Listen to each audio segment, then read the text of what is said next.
Bonjour, je m'appelle Siam.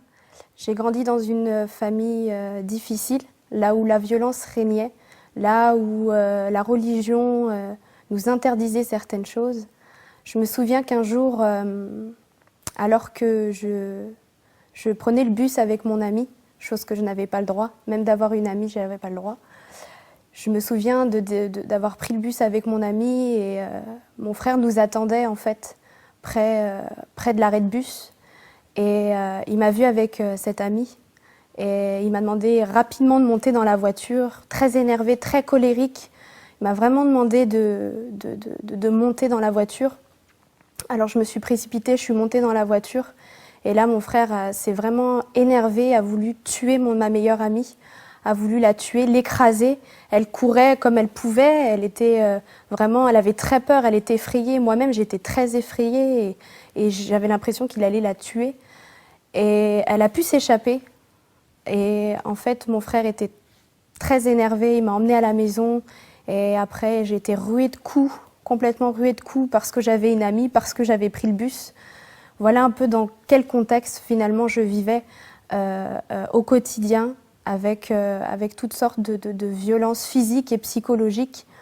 Et un jour, j'en avais tellement marre de cette vie qu'un jour j'ai décidé en fait de partir de chez moi. J'ai décidé de vouloir vivre ma vie, être libre. Et je suis allée voir l'assistante sociale du collège et je lui ai tout raconté. Je lui ai raconté l'abus que j'avais vécu à l'âge de 8 ans avec un membre de ma famille. Je lui ai raconté toutes les violences que j'ai pu subir, les coups, toutes les histoires qui étaient enfouies au fond de moi de cette violence vraiment qui était mise vraiment qui était cachée au fond de moi. Je lui ai tout raconté et elle a décidé à ce moment-là d'en parler au procureur pour que je puisse être placée, en fait. Et donc cette assistante sociale m'a dit, Siam, si tu es considérée comme un cas d'extrême urgence, alors à ce moment-là, on te prendra directement de ta famille et tu partiras directement et tu ne reverras plus jamais tes parents. Et si tu n'es pas considérée comme un cas d'extrême urgence, il est possible que le procureur demande une enquête. Et j'étais très paniquée à l'idée de savoir ce qui allait se passer. Et ce fut la journée la plus longue de ma vie, la plus horrible de ma vie, parce que déjà d'une, je vivais dans la peur au quotidien, de savoir que je ne devais pas faire des choses, des choses étaient interdites. Et je vivais aussi dans cette sorte d'amour finalement impossible entre ma famille et moi. Je les aimais, je les aime toujours autant d'ailleurs, et je les ai toujours aimés. Mais c'est vrai que le fait de ne pas avoir cet amour avec eux, je me sentais vraiment seule au fond de moi, je me sentais vraiment en manque d'amour. Alors je me suis dit, j'ai pris le choix de partir de chez moi. En attendant cette réponse du procureur, j'ai dû rentrer chez moi comme si de rien n'était. Je devais aller manger avec mes parents le midi. Et donc je mangeais, on a préparé à manger tous ensemble. Et ce qui m'a fait plus mal, c'est qu'en regardant ma petite sœur et mon père, c'est que je me suis dit que j'allais plus jamais les revoir, que c'était la dernière fois que je les voyais, et que même si je les aimais tout autant, qu'il fallait que vraiment je fasse ma vie et que j'aille vers cette liberté, que j'aille vers construire ma vie, que j'aille évoluer. Mais j'aimais tellement mes parents que j'ai quand même... Je me suis dit, je peux plus faire machine arrière, c'est fini, je peux plus. Maintenant que j'ai commencé, je dois aller jusqu'au bout. Alors j'ai regardé mes parents, j'ai regardé ma sœur, puis je me suis dit, je vous aime, mais je dois y aller, je dois partir. C'était au fin fond de mon cœur, c'était mon secret. Mon père me regardait et me disait, mais t'es sûre que ça va, Siam? T'es sûre qu'il n'y a pas quelque chose qui va pas? Je lui disais, non, tout va bien, papa, c'est juste que j'ai un examen à faire. Et puis j'essayais d'inventer toutes sortes de choses pour pas qu'il puisse sentir qu'il y ait quelque chose. Et après, il m'a ramenée à l'école, il s'est encore rassuré pour savoir si tout allait bien. Et je n'ai pas voulu le regarder, je lui ai dit, oui, oui, papa, tout va bien. Et là, j'ai regardé droit devant moi et je me suis dit, là, il faut que j'y aille jusqu'au bout. Et donc, je suis allée voir l'assistante sociale, elle me dit qu'elle n'a toujours pas de réponse. Et donc, j'attends toute la journée et l'assistante sociale me dit, si un surveillant qui vient te voir prend tes affaires et tu pars, ça veut dire que c'est le moment. Et toute la journée, il y avait des surveillants qui passaient, mais ce n'était pas le moment à chaque fois. Alors je vivais toute cette journée dans cette angoisse, dans cette attente finalement de se dire quand est-ce que je vais partir. Les heures défilaient, la fin des cours était... La sonnerie des cours, la sonnerie qui déterminait la fin des cours a sonné. Et je me suis précipitée voir l'assistante sociale en lui disant « Mais il est 16 heures, mon père va venir me chercher, comment on fait? Qu'est-ce que je lui dis? Qu'est-ce que je lui explique ?» Et elle me dit « J'ai toujours pas de réponse du procureur parce qu'il a considéré ton cas comme un cas d'extrême, pas un cas d'extrême urgence et il voudrait vraiment en fait qu'il y ait une enquête de police qui soit faite et que tu repartes chez tes parents. » Et moi, je lui dis « Mais non, c'est pas possible, je vais m'enfuir, je vais partir. Je peux pas rester, c'est pas possible, je vais me faire tuer, c'est pas possible de rester chez moi dans ces conditions. » Et elle m'a dit « Laisse-moi une deuxième chance, laisse-moi une deuxième chance. » Alors que c'était la fin des cours bientôt, elle m'a dit « Laisse-moi une deuxième chance. » Donc elle réessaye. Et donc finalement, elle obtient finalement ce cas d'extrême urgence et la brigade des mineurs était censée venir pour venir me chercher, mais bon, il y a un laps de temps pour. Et dans cette attente-là, il fallait retenir mon père qui arrivait pour venir me chercher.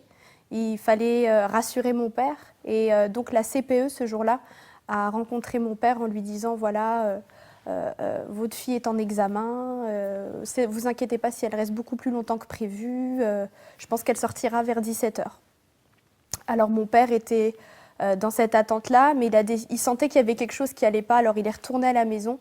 Et en attendant, nous, la brigade des mineurs de notre côté, mon père est revenu avec mes frères. Et mes frères sont venus avec des amis à eux. Et le collège où j'étais était implanté en plein cœur d'une cité. Et du coup, mon frère s'est senti comme un appel finalement de mon père qui lui disait « Je pense qu'il y a quelque chose qui ne va pas, peut-être qu'il faudrait que tu ramènes tes amis. » Et donc ils sont venus. Et donc on s'est caché avec l'assistante sociale sous un bureau en attendant la brigade des mineurs qui avait mis beaucoup de temps avant d'arriver. Et donc mes frères se sont énervés, ont tout cassé. Le proviseur a dû annoncer à mes parents que finalement j'avais été placée, que j'allais être retirée du foyer et qu'on allait me placer à la DAS.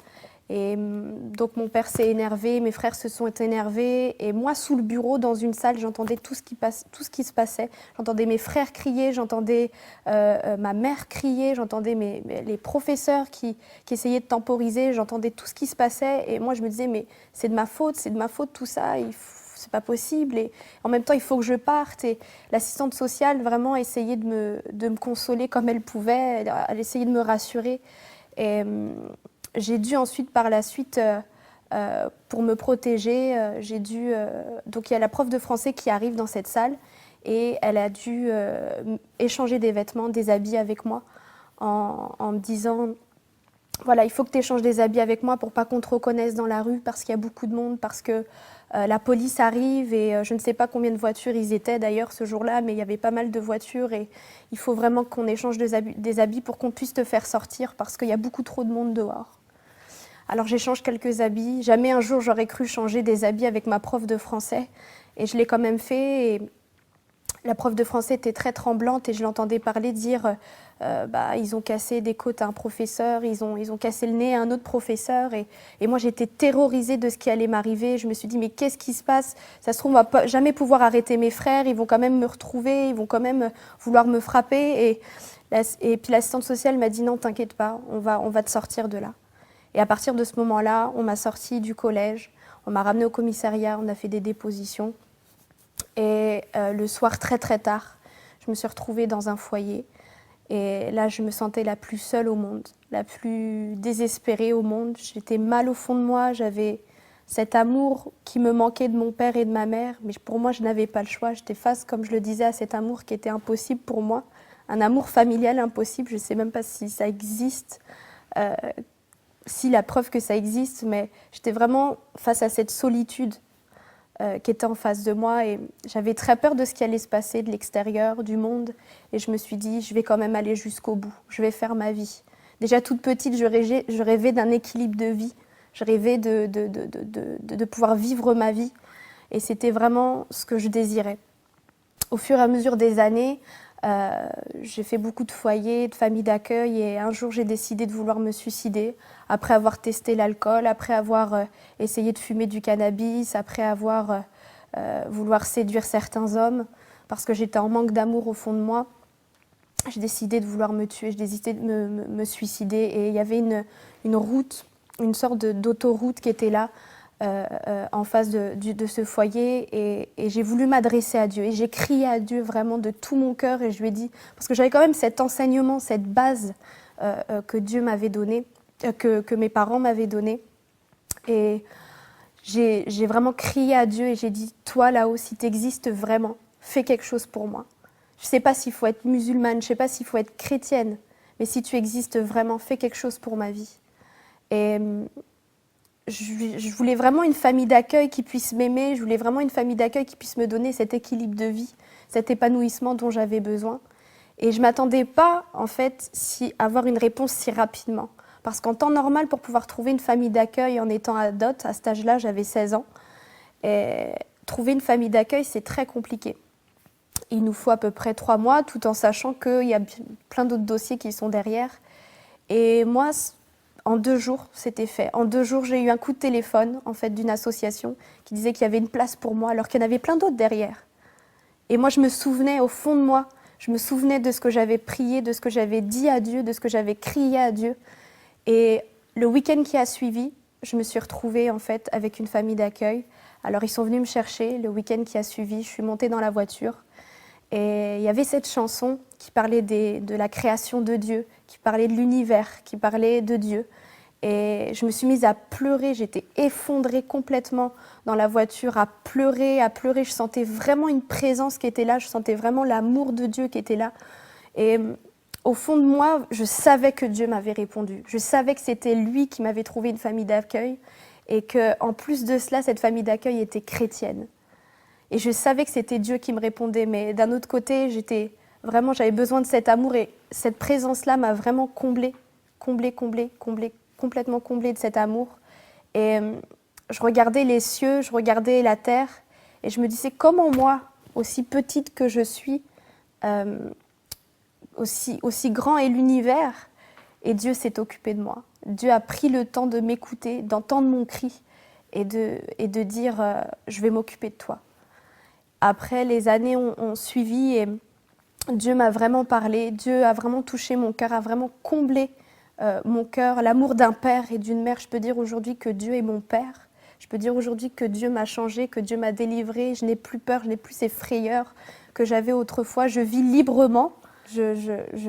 Au fur et à mesure des années, vraiment, Dieu m'a vraiment touchée. Mais ce qui m'a le plus touchée, vraiment, ce qui m'a vraiment beaucoup plus, cette expérience que j'ai faite dans ma chambre, où Dieu m'a vraiment parlé. Je me suis dit que j'allais réessayer de parler comme je l'avais fait pour ma famille d'accueil, pour avoir une famille d'accueil, et je l'ai fait. Et à un moment donné, je me suis trouvée folle. Je me suis dit, je parle à un mur, je parle à un Dieu qui parle, parce que pour moi, c'était impossible que Dieu puisse parler. Et j'ai réessayé, j'ai prié, j'ai commencé à vouloir dire, à vouloir parler. Et puis après, j'ai arrêté. J'avais demandé une Bible, en fait, à ma famille d'accueil pour essayer de connaître, essayer de comprendre ce qu'ils vivaient. Et c'est comme si qu'une petite voix au fond de moi me disait « Va dans le psaume 143 ».